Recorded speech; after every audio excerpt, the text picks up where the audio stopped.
Imagine discovering one of the greatest cities ever built in Africa, then convincing the world its own people never built it. For nearly 60 years, that's exactly what happened. Not because the evidence said so. Because admitting the truth was unthinkable.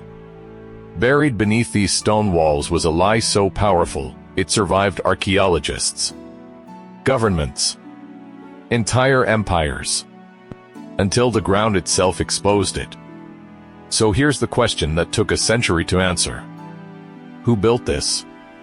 Massive granite walls. No mortar.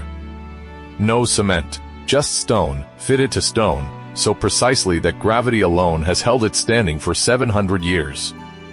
When European explorers first laid eyes on it, they had a problem. The walls were too advanced, too organized, too impressive to fit what they'd already decided about the people living around them. So instead of asking who built this, they asked who else could have. That one decision would shape the next 100 years. But it isn't where the story starts to wind further.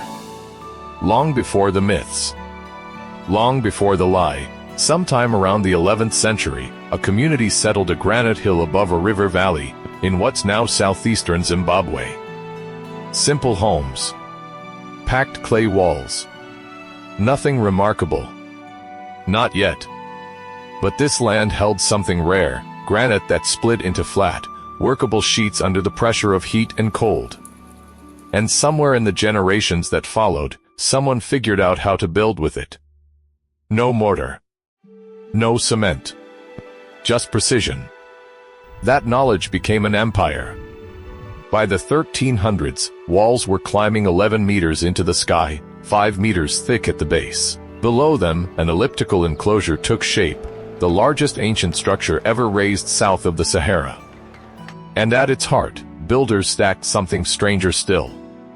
A solid tower of granite, rising over 10 meters, with no door. No chamber. No obvious purpose at all. A grain store. A monument to a king. A shrine to fertility and abundance. Take your pick, because even now, nobody knows for certain. We'll come back to that. Now picture this place 7 centuries ago. Smoke curling from thousands of homes packed into the valley below. Traders hauling ivory up from the base of the hill. Gold changing hands in the market. Drums rolling across the valley as the sun drops behind the granite. This was never a forgotten ruin gathering dust in the bush. At its peak, close to 18,000 people called this home, a population to rival the great medieval capitals of Europe. And this city wasn't isolated. Not even close. Buried in the soil here, archaeologists have pulled out fragments of Chinese porcelain, Persian pottery, glass beads from India, which means something extraordinary.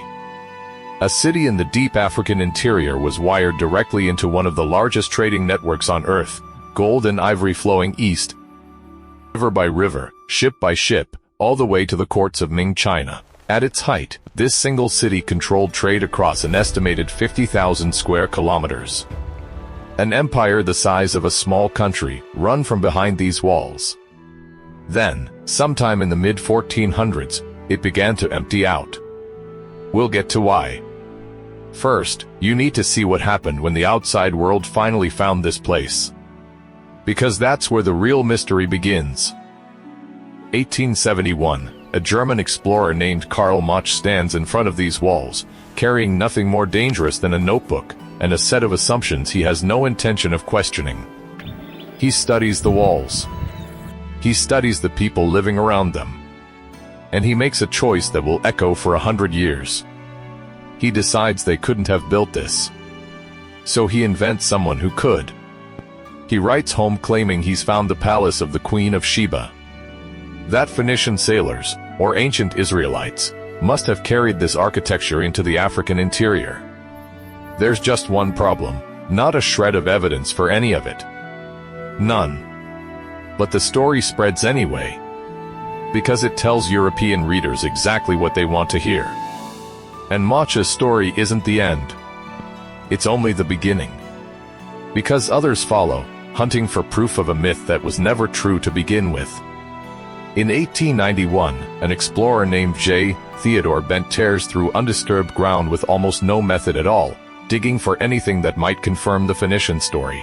A decade later, another excavator digs even harder, at one point stripping away the exact layers of soil that would have proven African construction, dismissing them as debris in the way of a better story. For 30 years, this is what the world is told. Not African. Never African. Then, in 1905, one man arrives carrying something far more dangerous than a shovel. Evidence. His name is David Randall McKeever. And he does something almost nobody had bothered to do here before.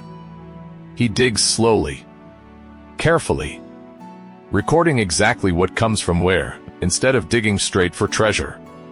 What he finds doesn't match the myth at all. The pottery, the construction technique, every trace points the same direction. This is medieval. This is African.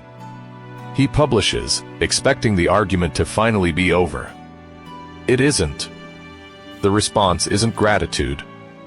It's fury. Colonial settlers reject his findings outright, because the truth doesn't fit the world they've built around themselves. The proof arrived in 1905. It would take 25 more years, and one extraordinarily stubborn woman, to make anyone listen. Her name is Gertrude Cotton Thompson. And in 1929, she does something no one else had dared. She tunnels directly beneath the most sacred structure in the entire city, straight under the ancient tower itself, hunting for the one thing that would end the argument for good. Foreign material. Buried where nobody could claim it had been planted. She finds nothing foreign at all, which should have ended the mystery completely. It doesn't. Not right away. Every layer confirms exactly what the walls have been saying since before anyone bothered to listen. This time, the myth can't survive the science. But that doesn't mean it stops costing people. Because old lies don't die easily. Decades later, under a government built on racial hierarchy, archaeologists who spoke this truth out loud find their research quietly buried. Careers ended. Papers suppressed. Reputations dismantled, for stating a fact the stones had already confirmed. The stones never changed. Only the people willing to believe them. In 1980, when this land finally becomes a free nation, its people make a choice. They don't take a name handed to them by a colonial mapmaker. They name their country after these walls. Zimbabwe. You'd think that's where the story ends. It isn't. Because proving who built the city never answered the harder question. Why did they leave it? For decades, the theory was simple. Drought. A city of 18,000 people, straining a fragile landscape until something finally gave. Then, in 2022, archaeology found something nobody expected. Something that quietly demolished that entire theory in a single discovery. Researchers scanning the land with laser mapping technology found hundreds of shallow depressions scattered across the landscape, long dismissed as nothing more than clay pits, dug to source building material. They weren't just clay pits. They were an engineered water network, positioned with precision, capable of holding over 18 million liters through the driest months of the year. Which means this: the people of this city didn't stumble blindly into a disaster they never saw coming. They saw it coming, and they built their way around it. So if it wasn't the drought, what actually emptied this city? The honest answer is, probably several things, all arriving at once. Trade routes shifted north along the Zambezi, pulling wealth away toward new rising centers. Political cracks may have split the ruling elite from within.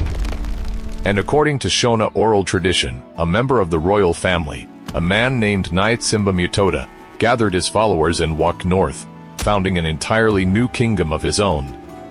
Ambition. Necessity. A succession dispute history never fully recorded. We don't know exactly which one drove him. What we do know is this: piece by piece, the city that once ruled 50,000 square kilometers of trade simply stopped being the center of anything. By the time Portuguese traders reached the region decades later, they were already describing it in the past tense. A ruin. A memory. Walk through these walls today, before anyone else arrives. The first light spills across the granite, and the stone turns a deep, burnished gold. The air holds nothing but birdsong drifting over the hill. Every footstep echoes through a passage that has stood here, untouched, for 700 years. No name of the king who built this survives in writing. No royal record explains the tower, or the walls, or the ceremonies that once moved through this exact passage. What survives is the stone. For most of the 20th century, the loudest voices in the room insisted this city couldn't belong to the people who actually built it. They were wrong. For over 100 years. The walls never lied. People did. The city fell silent. Its achievement never did. For centuries, these stones stayed exactly where they'd always been, waiting for someone brave enough to believe what they'd been saying all along. If stories like this deserve to be remembered, consider subscribing.